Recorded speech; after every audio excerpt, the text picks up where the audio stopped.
तो कल की क्लास में दोस्तों हम लोगों ने दिल्ली सल्तनत के एक गुलाम कुतुबुद्दीन ऐबक के सफ़रनामा को हम लोगों ने पढ़ा। आज हम लोग कुतुबुद्दीन ऐबक के दामाद एवं गुलाम इल्तुतमिश के कहानियों को आगे समझेंगे, जिसके जीवन के संघर्ष और साहस को बहुत तवज्जो देना होगा, जो महज गुलाम से सुल्तान का सफ़र तय किया और सुल्तान का सफ़र ही नहीं तय किया, दिल्ली सल्तनत पर जो कलंक लगा था, जो दिल्ली सल्तनत की सीमाएं सिमटी हुई थीं, उसको विस्तृत कर दिया और उस साम्राज्य को बिल्कुल सुव्यवस्थित सुसंगठित कर दिया। किसने? इल्तुतमिश ने। इसकी थोड़ी सी हम लोग प्रारंभिक जीवन की अगर चर्चाएँ करें मेरे मित्र, तो इल्तुतमिश ने आराम शाह को गद्दी से सत्ताच्युत करके स्वयं गद्दी को प्राप्त किया। इसके पिता का नाम इलम का था, शाब्दिक अर्थ है साम्राज्य का स्वामी। किसका? इल्तुतमिश का। इसे बुखारा से एक व्यापारी ने खरीदा और उस व्यापारी का नाम था मोहम्मद चुस्तकबा। व्यापारी का नाम क्या था? मोहम्मद चुस्तकबा। और मोहम्मद चुस्तकबा ने इसे खरीदा। उसके बाद यह लेकर कहाँ चला आया? गजनी की बाजार में। किस बाजार में इसे लाया? तो इसे ले आया गजनी की बाजार में। गजनी बोले तो अफगानिस्तान। और यहाँ का भी शासक कौन था? मोहम्मद गोरी। गजनी की बाजार में बाखूबसूरत था, बचपन से ही बड़ा खूबसूरत था, और इसी खूबसूरती की वजह से इसके भाइयों ने इसे लाकर के बाजार में बेच दिया था। गजनी की बाजार में मोहम्मद चुस्तकबा इसे लाया और साथ में इस बाजार में मोहम्मद चुस्तकबा के पास 2 गुलाम थे। इस समय इसके पास कितने गुलाम थे? 2 गुलाम थे, जिन्हें कहाँ लाया था? गजनी की बाजार में। एक गुलाम का नाम था इल्तुतमिश और दूसरे गुलाम का नाम था तमगाज रूमी। ये दोनों ही सुयोग्य गुलाम थे और इनके मार्केट में आने से पूरे बाजार का आकर्षण का केंद्र बन गया था। ये खबर सुल्तान को भी लगी और जब सुल्तान स्वयं इन गुलामों को देखने के लिए आया और उसके भी अंदर यह भाव जगा कि इनको मैं खरीदूं, और जब सुल्तान ने इसे खरीदना चाहा तो कहते हैं कि मोहम्मद चुस्तकबा ने देखा कि रेट कौन लगा रहा है सुल्तान, तो उसने अपने गुलामों के दामों में वृद्धि कर दिया। सुल्तान के कहने यानी मोहम्मद गोरी के कहने के बाद भी इसने कम दाम में बेचना नहीं चाहा। क्रोध में आके मोहम्मद गोरी ने क्या किया? गजनी में क्रय विक्रय बंद कर दिया।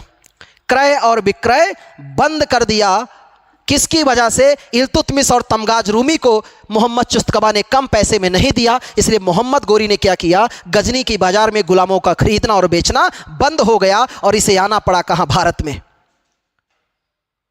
और फिर इस गुलामों को उस समय 1000 दिनार मांग रहा था, स्वर्ण मुद्राएं मांग रहा था, और आखिर में इसे तांबे की मुद्राओं में 1 लाख जीतल में इसे खरीदा। किसने? ऐबक ने। और फिर ये शामिल हुए किसके साम्राज्य में? मोहम्मद गोरी के, क्योंकि गोरी का गुलाम ऐबक था और ऐबक ने अपने मालिक से आदेश लेकर के भारत में इन दोनों गुलामों को खरीदा, इल्तुतमिश और तमगाज रूमी को।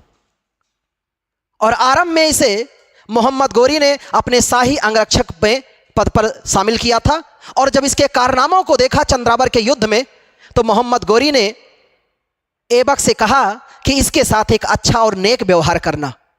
ऐबक ने कहा मालिक जैसा आपका आदेश हो। और आज ऐबक ने बाद में इसकी योग्यता और प्रबुद्धता को देखते हुए अपनी पुत्री भी इसे सौंपा, और आज यह गद्दी पर आसीन हो रहा है। कौन? इल्तुतमिश। सफर यहां से शुरू होता है इल्तुतमिश के संघर्ष की कहानी, कि इल्तुतमिश कहते हैं गद्दी पर बैठने से पहले, यानी शासक बनने से पहले, गद्दी पर बैठने से पहले ये बदायूं का सूबेदार था।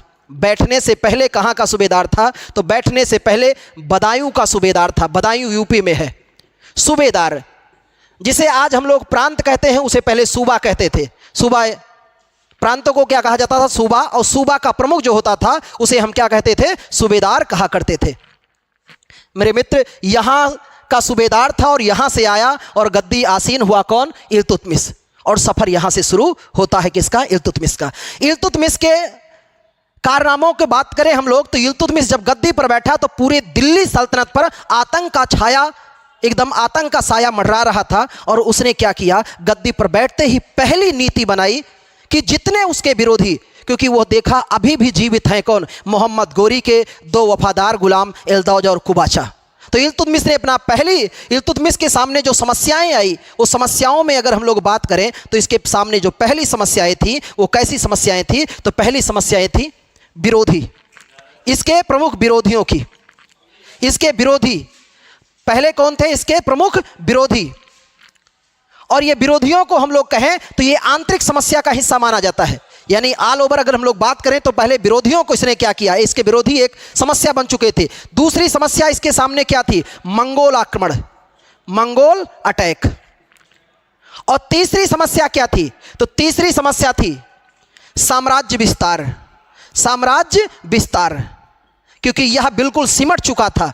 चौथी समस्या क्या थी? तो चौथी समस्या थी सैन्य सुधार या सैन्य संगठन, सैन्य संगठित, सैन्य व्यवस्था को क्या करना? संगठित करना, सैन्य संगठित। और इसके अलावा पांचवी समस्या क्या थी? नेक्स्ट समस्या व्यापार वाणिज्य, कि किस तरह से व्यापार वाणिज्य को बेहतर किया जाए। और इसके अलावा प्रशासन का सुदृढ़ीकरण।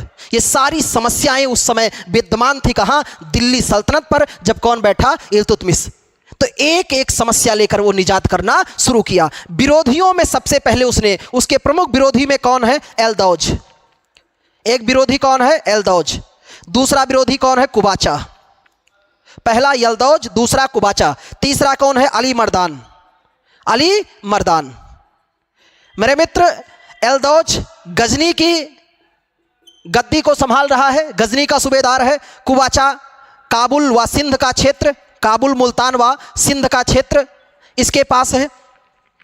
अली मर्दान बंगाल, बंगाल में अपनी स्वतंत्रता घोषित कर दिया था। दिल्ली साम्राज्य बिल्कुल एक छोटे से डिब्बे नुमा संकुचित हो चुका था, एकदम बिल्कुल सिमट चुका था। तो इसने सबसे पहले क्या किया? अपने विरोधियों का दमन करना प्रारंभ किया। किसने? इल्तुतमिश ने। तो यहां से सफर होता शुरू होता है विरोधियों के दमन की गाथाएं।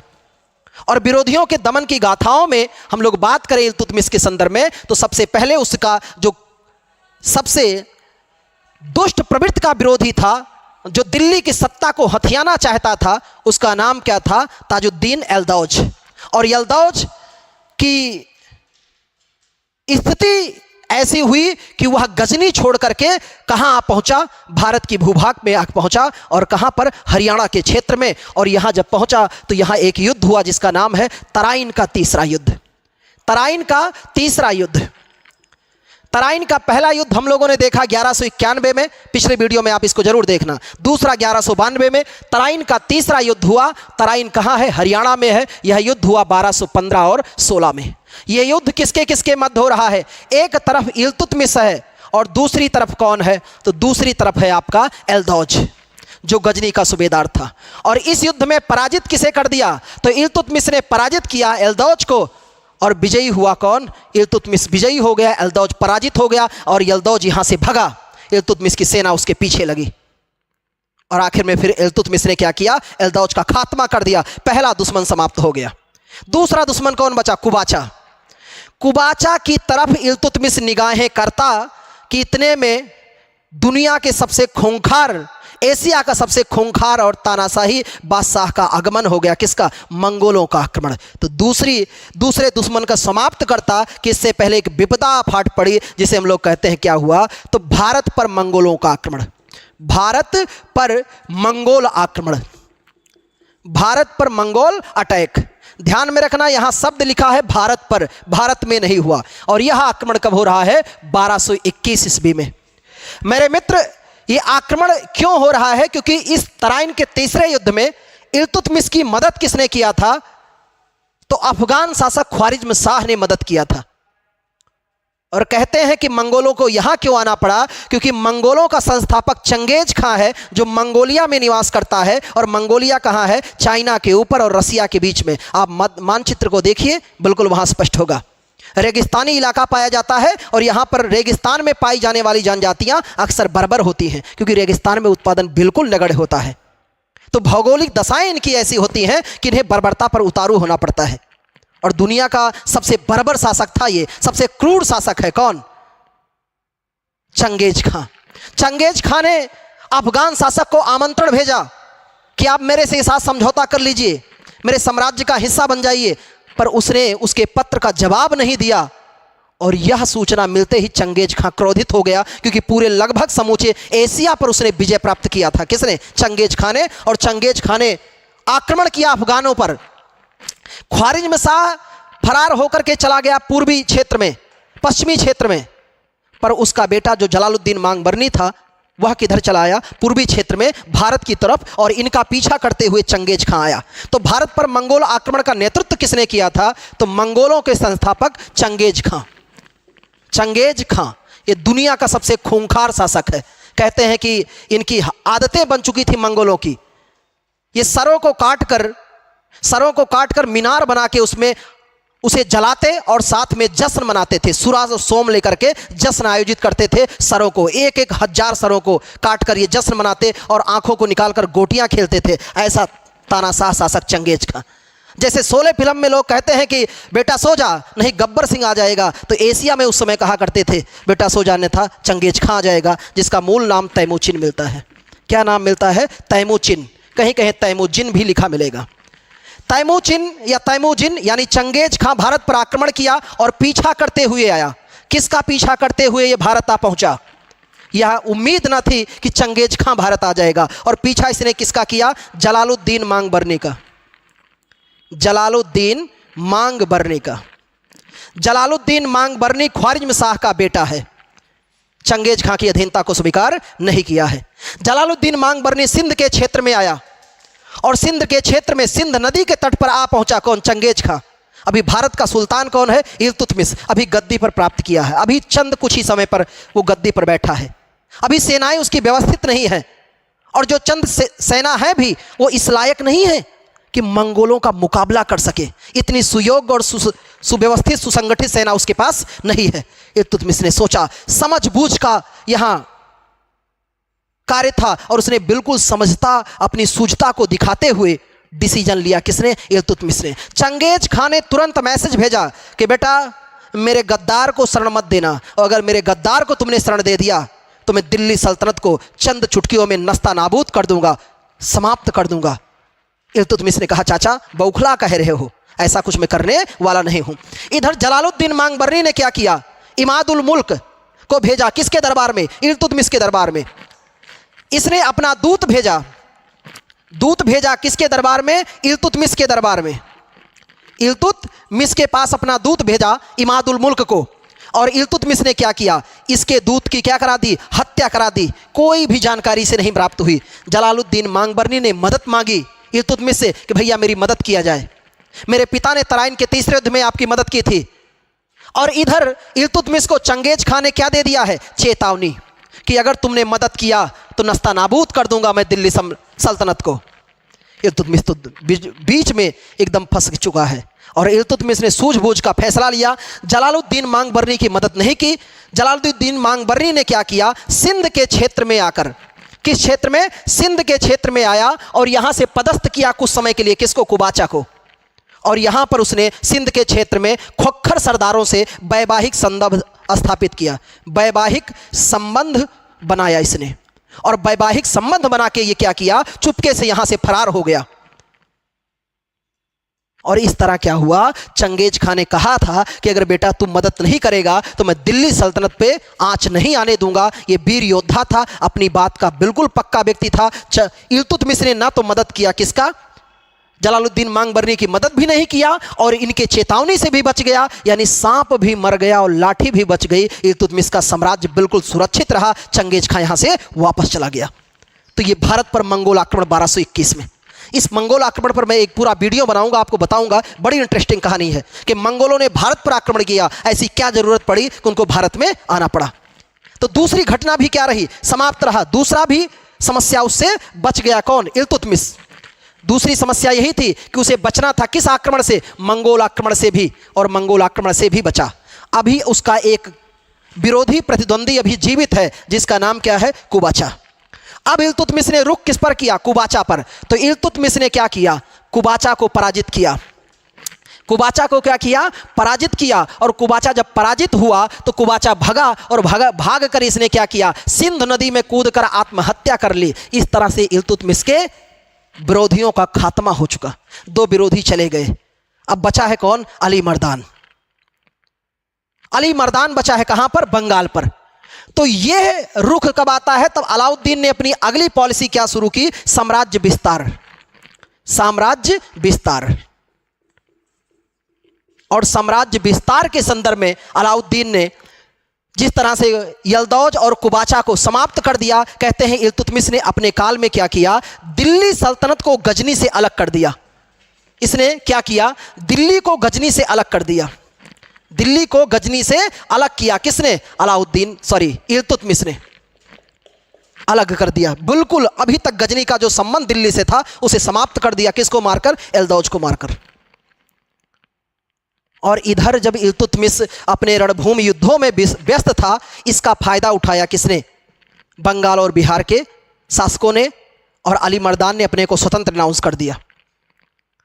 अलाउद्दीन ने रुख अपनाया साम्राज्य विस्तार का, और अलाउद्दीन ने कहते हैं साम्राज्य विस्तार के लिए उसने क्या किया, आक्रमण की शुरुआत की। और इल्तुतमिश ने क्या किया, 1226 ईस्वी में रणथंभौर को जीता। किसको जीता, रणथंभौर को विजय किया। और कहा जाता है यहां पर 70 से अधिक शासक जीतने में असफल हुए थे। 70 से अधिक शासक विजय प्राप्त करने में असफल हुए थे। विजय प्राप्त करने में क्या हुए थे, असफल हुए थे। इतने 70 से अधिक, उसको जीता किसने, इल्तुतमिश ने। रणथंभौर को जीता। रणथंभौर के अलावा 1227 में इसने मंदौर को जीता। 1227 ईस्वी में मंदौर को जीता। और 1232 में इल्तुतमिश ने 1232 ईस्वी में इल्तुतमिश ने ग्वालियर अभियान किया और ग्वालियर विजय किया। ग्वालियर विजय किया। ग्वालियर विजय के दौरान इल्तुतमिश ने दिल्ली का शासन किसे सौंपा था, तो ग्वालियर विजय के अभियान के दौरान दिल्ली का शासन रजिया को सौंपा था। किसको सौंपा था, रजिया सुल्तान को। इसकी जो योग्य पुत्री थी रजिया सुल्तान को इसने सौंपा था। और साथ में इस अभियान के लौटने के बाद इल्तुतमिश ने क्या किया, रजिया के नाम के सिक्के चलवाए थे। रजिया के नाम के सिक्के चलवाए। ये सवाल बिल्कुल पूछा गया है और इसे ध्यान में रखना कि इल्तुतमिश ने किस अभियान के दौरान रजिया के नाम के सिक्के चलवाए थे, ग्वालियर अभियान के दौरान। और ग्वालियर को भी क्या किया, इल्तुतमिश ने विजय प्राप्त कर लिया। अब बारी किसकी है, तो अब बारी है बिहार और पश्चिम बंगाल की। इल्तुतमिश के इधर युद्धों में लगे रहने का फायदा उठाया किसने, बंगाल के शासकों ने। और फायदा यह उठाया कि उन्होंने अपने को स्वतंत्र अनाउंस कर दिया। और स्वतंत्र जब घोषित किया तो इल्तुतमिश ने रुख किया उधर, किधर, सबसे पहले उसने बंगाल पर रुख किया। और बंगाल पर जब रुख किया तो इस समय बंगाल में कौन था, अली मर्दान। बंगाल का इस समय शासक कौन हुआ करता था, अली मर्दान। इसने अपने को क्या अनाउंस किया था, स्वतंत्र शासक घोषित कर दिया। ऐबक के मरने के बाद अपने को स्वतंत्र घोषित कर दिया। किसने, अली मर्दान ने। अली मर्दान की हत्या कर दी किसने, हेसामुद्दीन ने। हेसामुद्दीन एवज ने। हेसामुद्दीन एवज ने इसकी क्या कर दी, हत्या कर दी।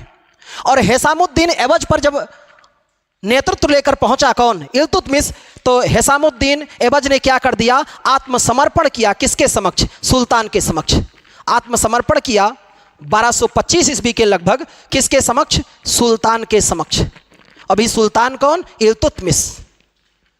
इल्तुतमिश ने क्या किया कि ये जब आत्मसमर्पण कर दिया तो उसने बंगाल का सूबेदार बनाया। किसे, तो बंगाल का सूबेदार बनाया अलाउद्दीन जानी को। किसे बनाया, अलाउद्दीन जानी को यहां का सूबेदार बनाया। यह भी सवाल पूछा गया है, इसे ध्यान रखना। अलाउद्दीन जानी को यहां का सूबेदार बना दिया। अब नेतृत्व किसका था, बिहार का। अलाउद्दीन ने क्या किया, इल्तुतमिश ने क्या किया, बिहार पर भी क्या कर लिया, अधिकार किया। और बिहार पर अधिकार किया और साथ में बिहार का सूबेदार किसे बनाया, तो बिहार का सूबेदार बनाया था मलिक जानी को। मलिक जानी। इस तरह से उसने क्या किया, दिल्ली साम्राज्य को बिल्कुल विस्तृत कर दिया। इधर यानी अगर मैं थोड़ा सा मानचित्र में आपको स्पष्ट करूं तो बिल्कुल ये समझना मेरे मित्र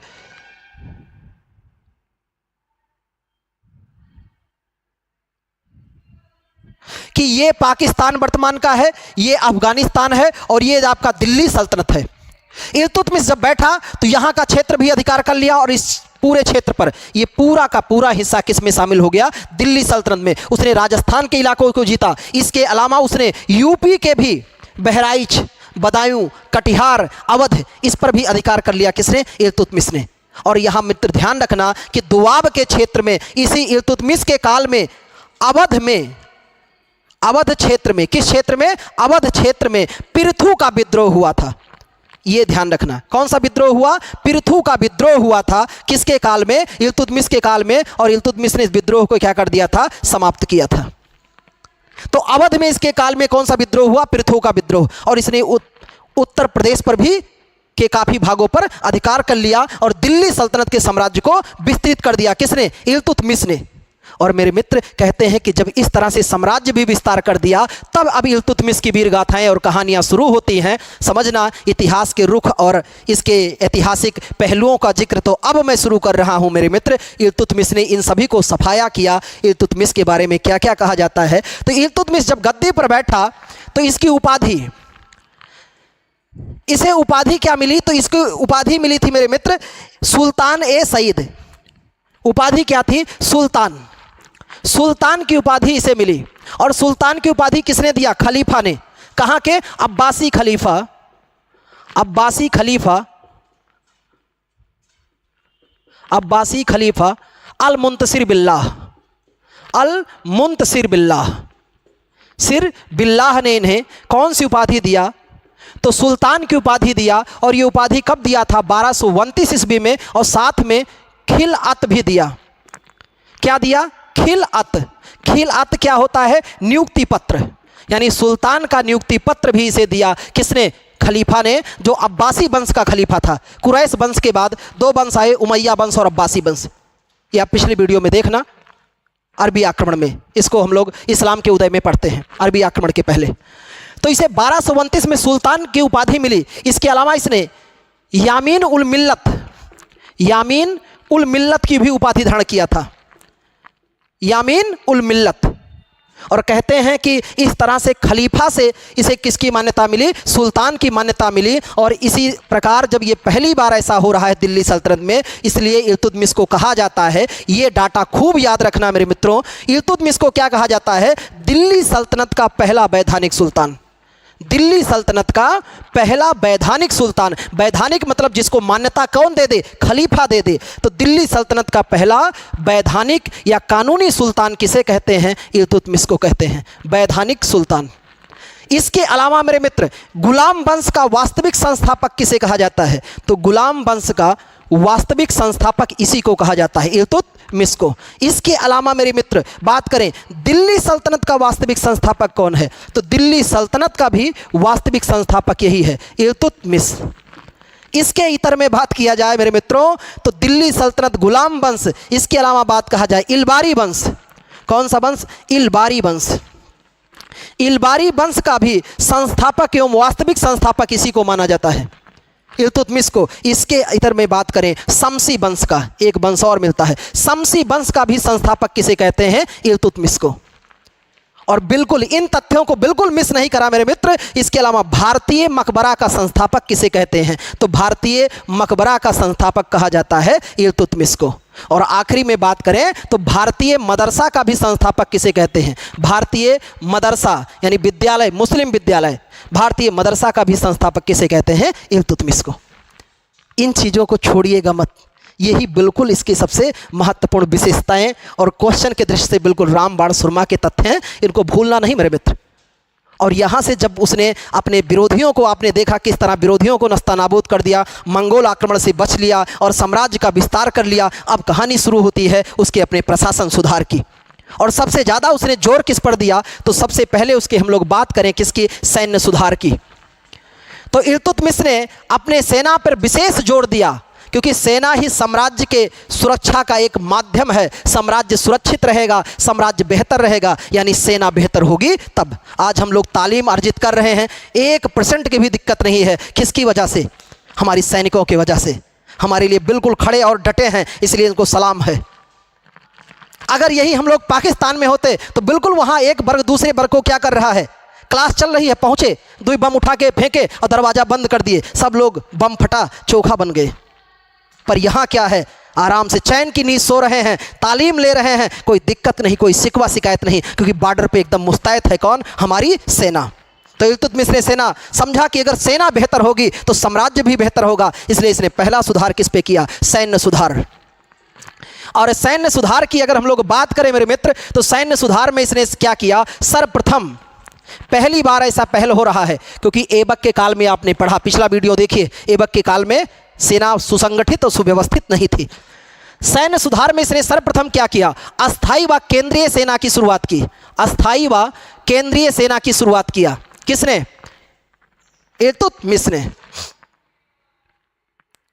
पहली बार। और कहते हैं इन सैनिकों के लिए उसने क्या किया? सैनिकों के लिए पहली बार उन्हें अस्थायी और केंद्रीय सेना रखी, और इन सेनाओं के लिए सैन्य सुधार में क्या किया? इनके भर्ती व निरीक्षण के लिए, भर्ती व निरीक्षण कार्य के लिए सुल्तान और सुल्तान के अलावा जो अधिकारी होता था उसे हम लोग क्या कहते हैं? आरिज़े मुमालिक।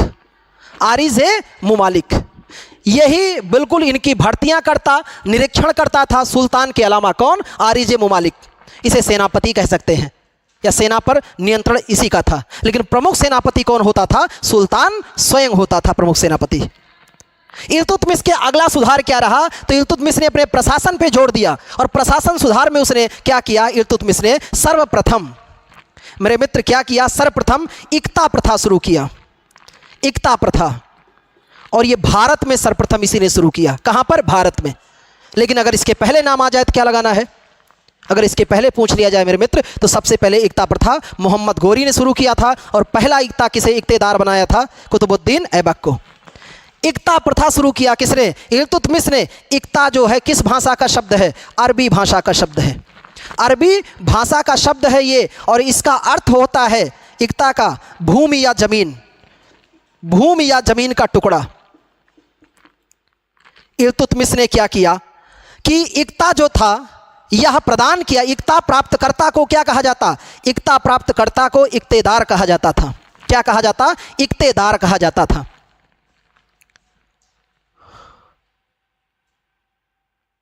यह किसे किसे दिया गया? तो इक्ता यानी इसमें क्या किया जाएगा? जो जमीन है वहां से जो राजस्व एकत्रित होगा उस राजस्व से वेतन दिया जाएगा।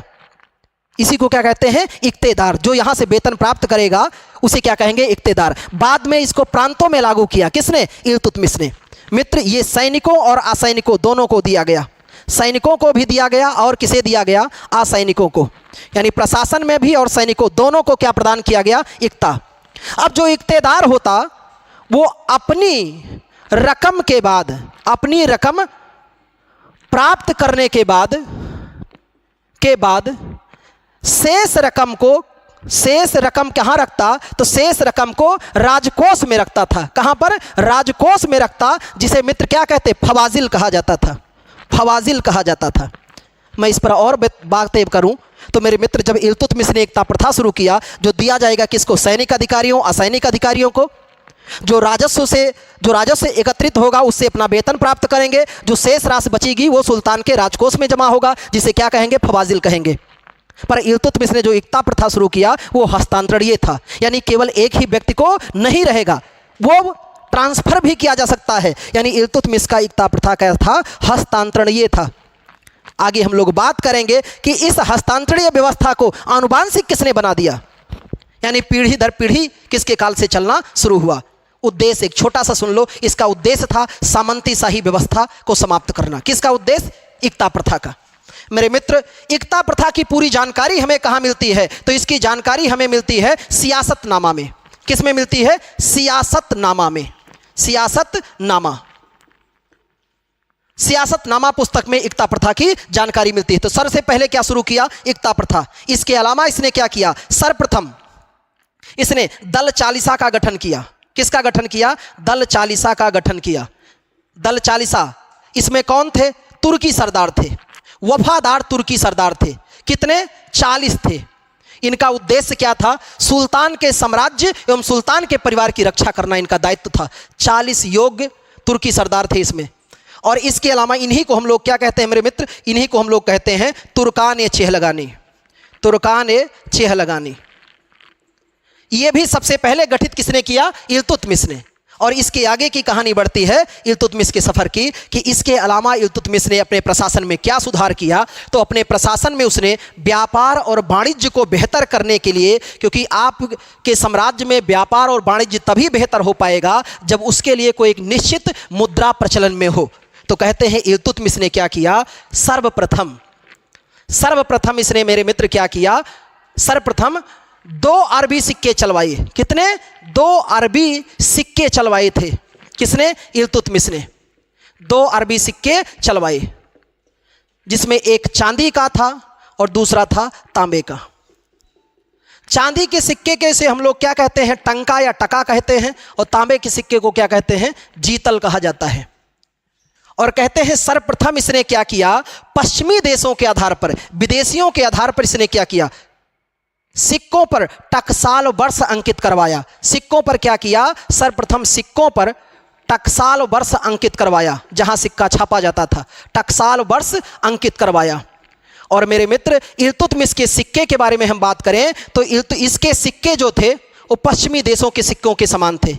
सिक्के पश्चिमी देशों के सिक्कों के समान थे, सिक्कों के समान थे। हमारे कुछ इतिहासकार इसे मध्यकाल का मुद्रा विशेषज्ञ कहते हैं। इल्तुतमिश को क्या कहा गया है, मुद्रा विशेषज्ञ भी कहा गया है। मुद्रा विशेषज्ञ कहा गया है किसको, इल्तुतमिश को। इसने इसके अलावा अपने सिक्के पर क्या किया, इल्तुतमिश ने अपने सिक्के पर अपनी वीर गाथाएं एवं खलीफा का नाम अंकित कराया। किसका? खलीफा का नाम भी अंकित कराया। और इसके अलावा अपने शौर्य को भी अंकित कराया। अपने शौर्य यानी साहस, सूर्य का स्वरूप, साहसी योग्य शासक, तमाम जैसे ऐसे शब्द भी इसने क्या किया, अंकित करवाया। इसके अलावा घुड़सवार और नंदी आकृति के चिन्ह भी इसके सिक्के पर दिखाई देते हैं। जिस तरह से मोहम्मद गोरी ने अपने सिक्के पर लक्ष्मी आकृति के सिक्के चलवाए थे, उस तरह इसके सिक्के पर भी घुड़सवार और नंदी आकृति के सिक्के के भी साक्ष्य मिलते हैं। इसलिए इसको मध्यकाल का मुद्रा विशेषज्ञ भी कहा जाता है। और आखिरी अगर हम लोग बात करें तो इल्तुतमिश के ये सफ़र के बाद इसका जो अगला सफ़र मेरे मित्र शुरू होता है कि इसने शिक्षा की तरफ भी ध्यान दिया था। और कहा जाता है कि इल्तुतमिश ने अपने शासनकाल में ही इसका एक सुयोग्य पुत्र हुआ करता था जिसका नाम था नासरुद्दीन महमूद। पर हुआ क्या, नासरुद्दीन महमूद 1231 में मारा गया। इल्तुतमिश बड़ा दुखी हुआ और इसने क्या किया, इल्तुतमिश ने अपने पुत्र की याद में, किसकी याद में, पुत्र की याद में इसने क्या किया, मकबरा बनवाया। सुल्तानगढ़ी का मकबरा, सुल्तानगढ़ी का मकबरा बनवाया। गढ़ी का मकबरा कहाँ पर, दिल्ली में। ये 1231-32 में बनवाया सुल्तानगढ़ी का मकबरा। किसकी याद में, पुत्र नासरुद्दीन की याद में। और कहते हैं बिना छत का मकबरा था। कैसा था, बिना छत का मकबरा था। और इस मकबरे में स्क्रीच शैली यानी इंडो ग्रीक शैली से निर्मित मकबरा था। इंडो ग्रीक शैली यानी भारतीय और विदेशी शैली में, इंडो ग्रीक शैली में निर्मित मकबरा था। इसीलिए इल्तुतमिश को भारतीय मकबरा का संस्थापक भी कहा जाता है। इतना ही नहीं, इल्तुतमिश ने क्या किया कि इल्तुतमिश ने अपने पुत्र व मालिक मोहम्मद गोरी का भी ये गुलाम था। इसलिए इसको हम लोग एक तो खूब बढ़िया तथ्य जानते हैं, गुलामों का गुलाम किसे कहते हैं, इल्तुतमिश को। गुलामों का गुलाम किसे कहते हैं, इल्तुतमिश को। तो ये पुत्र और मालिक की याद में इसने क्या किया, मदरसा का निर्माण कराया। किसका निर्माण, मदरसा यानी विद्यालय बनवाया, मदरसा का निर्माण करवाया इसने। और ये मदरसा कहाँ बनवाया, तो एक मदरसा था नासरी, मदरसा ए नासरी दिल्ली में, और दूसरा था मदरसा ए मुइज्जी। ये दोनों इसने कहाँ बनवाया, दिल्ली में बनवाया, ताकि लोगों को तालीम भी मिल सके। और इतना ही नहीं, इसने विद्वानों को भी अपने दरबार में आश्रय दिया था। किसने, इल्तुतमिश ने। कहते हैं मेरे मित्र कि इल्तुतमिश ने इन कार्यों को करने के अलावा इल्तुतमिश ने और स्थापत्य कार्य क्या किया, बदायूं में इसने क्या किया, बदायूं में जामा मस्जिद बनवाया था। क्या, जामा मस्जिद का निर्माण करवाया, जामा मस्जिद का निर्माण करवाया। इसके अलावा ईदगाह का भी निर्माण कराया, शम्स ईदगाह का भी निर्माण कराया। कहाँ, बदायूं में। और इसके अलावा हौज ए शमसी नामक तालाब भी इसने बनवाया। कहाँ पर? दिल्ली में। हौज ए शमसी तालाब का निर्माण करवाया। कहाँ पर? दिल्ली में। स्थापत्य की अगली बात हम लोग करें तो मेरे मित्र, इसके इतर इसने क्या किया था? कुतुब मीनार को पूर्ण करवाया था। क्योंकि कुतुब मीनार को शुरू किसने किया? तो ऐबक ने नींव रखी थी और इसने क्या किया? कुतुब मीनार को पूर्ण करवा दिया। विश्व की सबसे ऊंची मीनार क्या है? कुतुब मीनार। इसने पूर्ण करवाया 1231 और 32 ईस्वी के लगभग, 31 और 32 में कुतुब मीनार को पूर्ण कराया। आगे हम लोग कुतुब मीनार पढ़ेंगे पूरा डिस्क्रिप्टिव रूप में कि विश्व की सबसे ऊंची मीनार कुतुब मीनार, जिसकी नींव किसने रखी? कुतुबुद्दीन ऐबक ने। पूरा करा दिया किसने? इल्तुतमिश ने। इस तरह से सफ़र का अब कहानी और अंतिम पहलू आ रहा था। अब कोई योग्य बेटा इसके पास ना बचा था। इसने अपने वफादार वजीर जुनैदी से कहा था कि मेरे ना रहने के बाद मेरी गद्दी मेरी बिटिया रजिया सुल्तान को देना। और कहते हैं इस प्रकार क्या हुआ? 1236 में बामियान इसका अंतिम अभियान था। बामियान इसका क्या था? अंतिम अटैक था 1236 के लगभग। किस पर? खोखरों पर यह क्या हुआ? बीमार हो गया और 1236 ईस्वी में इसकी क्या हो गई? मृत्यु हो गई। और इसका दफनाया कहाँ गया? दिल्ली में। इसलिए इसका मकबरा भी कहाँ है? तो इसका मकबरा है कहाँ? दिल्ली में। और यहाँ के बाद अब तय हुआ कि कौन सुल्तान बनेगा, क्योंकि सुल्तान की योग्य संतान जा चुकी है। नासरुद्दीन महमूद मर चुका है और उसने उस सदी में अपने वजीर से कहा मेरी बिटिया को गद्दी पे बैठाना। उस समय एक महिला का गद्दी पर आसीन होना कितना उचित था कि कितना उचित नहीं था। उस समय क्या लोग महिला शासन को बर्दाश्त कर पाएंगे कि नहीं कर पाएंगे, ये चीज़ हम लोग अगले वीडियो में मित्र देखेंगे। धन्यवाद।